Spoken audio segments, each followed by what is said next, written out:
大家好，我是夏妈。今天分享一个用电饭锅做的枣糕，蓬松暄软，特别好吃。做法呢也非常简单快速。主要食材是红枣跟鸡蛋。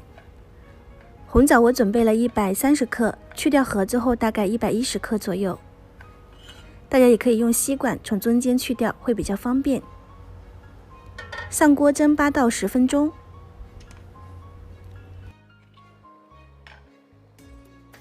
蒸熟后，在里面加入70克的纯牛奶，碾碎，或者是用打碎机打碎，有点颗粒感会更加的好。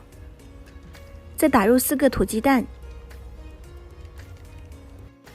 再加入100克的红糖，用打蛋器打发，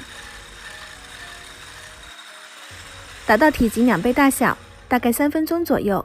塞入低筋面粉150克，接着再加入泡打粉5克。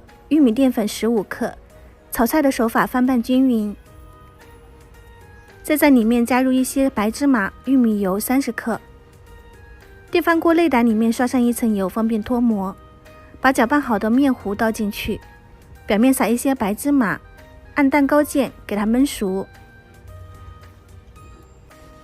这样我们的电饭锅枣糕就做好了，非常蓬松暄软。稍微放冷后再切开。这款枣糕不需要用到烤箱，也不用上锅蒸，担心塌陷的问题。用电饭锅做出来非常的松软，很多家庭都可以试一下，不用担心打发的细节或者是搅拌的手法，心情好，做出来的美食会更加的好。